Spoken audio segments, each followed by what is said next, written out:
This is a photo of me as a first-year junior doctor holding the pages of what was the entire surgical team in my small hospital. I spent the next hour after this particular photo just collecting jobs that urgently needed to be done, while my friends assisted in what were, fair enough, essential and acute surgeries. At this time, I was pretty clinically competent for what was expected of me at the time, but I was really out of my depth in terms of leadership and in terms of how to work effectively with others. I was pretty curious why that was. I'd been through 6 years of medical school in leading me to this. So my question really was, how do we better prepare medical students for the leadership and teamwork aspects of their roles? And in already quite cramped curriculums, what is really important to add to those to help make sure our doctors were ready? That curiosity, and to be fair, a very generous scholarship, took me to the UK for a DPhil in leadership development in healthcare based in Oxford. And I focused on what works in terms of leadership development. How we know what we know, as well as conducting our own evaluations and research around our programs, we've completed a series of systematic reviews of the literature that other people have published as well. And those reviews have helped us give the definitive answers for the best practices in leadership development in healthcare. Those include a systematic review of leadership training for medical students, which is where I started. For doctors as our second one, evidence-based medical leadership development. Then we moved slightly sideways and did one for healthcare scientists as well. And noting similarities, moved on to do an umbrella review for leadership development across all facets of healthcare. Adding to that, so this is our systematic reviews, adding to that, in Oxford I discovered quite quickly that there weren't too many doctors with academic backgrounds in leadership development, and I got asked to run first a program for doctors, which became rapidly and sensibly a program for health professions from all backgrounds, including management backgrounds, then a program for healthcare researchers, and a Masters in Global Healthcare Leadership. Thrum came to be fundamentally out of a frustration from seeing a lack of persistence, lack of presence of good practices in leadership development broadly. We really wanted to role model application of the learning that we found in our work and in our systematic reviews. We've since run programs for students, for doctors, for nurses, for researchers, for managers in Oxford, nationally and internationally. So systematic reviews, running programs ourselves, evaluating programs, both ours and others, and publishing those evaluations. And as a bonus part, I've been an editor for BMJ Leader, focusing as the theme lead for leadership education. So we're going to present today mostly learning from that final umbrella review, but with little sprinkles of what we've learned from practice as well. So the systematic review that was led by Juliet Phillips and our team included a total of 86 published systematic reviews, which had more than 1,500 unique articles evaluating leadership development programs. It was mostly focused on doctors and nurses, as you can see here. So this is the proportion of the reviews that included doctors, nurses. The reason why that's more than 100% is because many of them included more than one profession background. So lots of different healthcare professionals with a particular focus around leadership development for doctors, what was present in those 86 systematic reviews and 1,659 unique articles. Let's go on to what the findings of those were. So we're going to start with methods. This is out of 86 reviews, and it's going to be a really messy slide that I'm going to try and ask you not to get too distracted with. So what you see here is on the top, the systematic reviews that showed particular methods worked, and a count at the right-hand side. So that count might be a useful thing to look at. On the left-hand side, you see different methods that we found support for in these systematic reviews. These are deliberately done in descending order, so you're welcome to get distracted by reading the ones down the left-hand column and seeing which ones were most popular.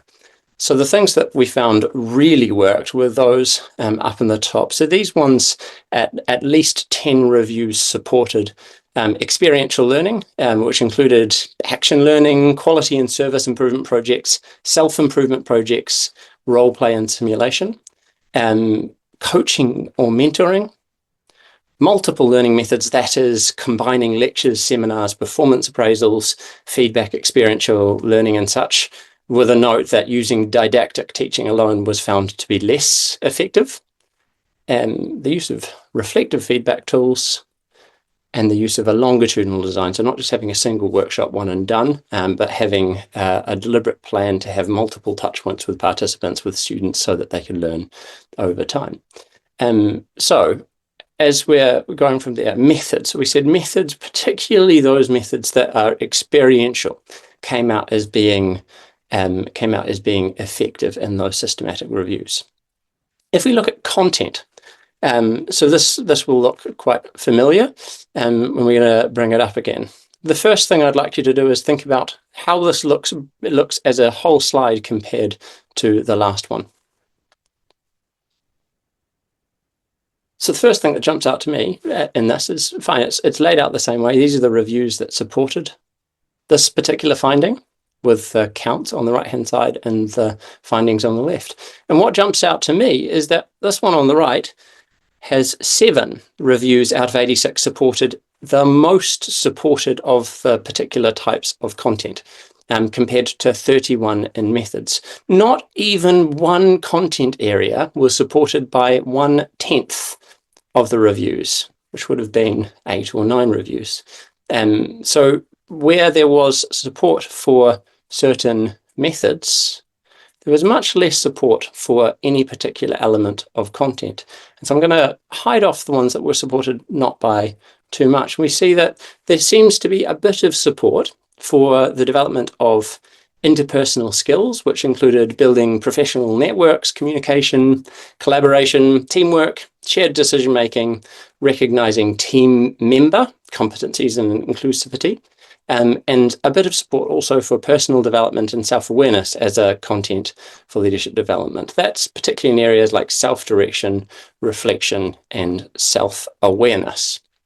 So some support for particular content, but not nearly as much as there is support for methods. So the number one point for this is that the methods for leadership development programs seem to be much more important than any specific content. And specifically, the more active methods seem to be associated with more change. For this, I would note that this is not to be taken as being a depressing finding. It is, in fact, probably a call to action that the content that we include in leadership development programs really should be tailored for the people that are in front of us, thinking what are their needs. In fact, in the methods slide, you might have seen on the left that needs assessment and tailoring of programs was one of the core outcomes, core design features that were associated with impact for participants. So active methods, and they're more important than any specific content. The second thing that came up for us, I'm going to use a graph from our systematic review for doctors. I'm going to first make it a little bit easier to read. So we're going to remove the ones that said not reported, and we're going to remove the lower reliability studies. So this is just the high reliability studies. And what we're looking at on the left-hand side is the proportion of those papers that reported organizational outcomes from a program, and whether the faculty were from external to a program, from external to an organization, that is, from internal to the organization itself, or whether it was co-delivered by a combination of people from inside and outside. If you look at the proportions, there is a pretty stark difference between the programs that were delivered entirely externally versus the programs that had a mix of faculty from inside and outside an organization. I have a pretty clear theory here for why this happens. Why do you think this happens? As a moment for a pause, why do we see this?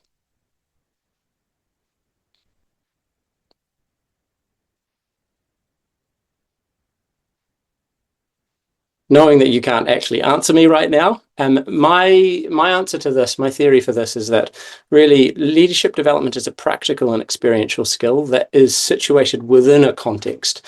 And so to really support people really well in terms of their leadership development, we need a combination of leadership expertise, educational design expertise, and lived experience, what it's like actually leading, actually working within a particular organization. And while people coming from outside an organization will tend to have leadership and educational expertise, if you're from outside an organization, you cannot have lived experience, what it's like being a person inside that organization.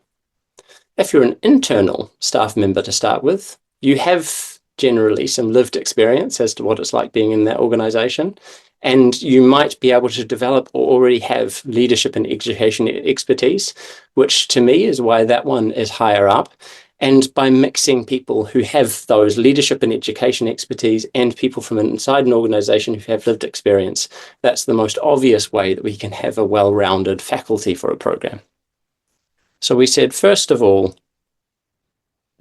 methods are more important than content. Second, co-delivery tends to be more impactful than just external delivery. And finally, active methods are more important than passive methods. So the final thing that is often missing is around embedded evaluation, which is a little bit of a nudge towards our next planned webinar.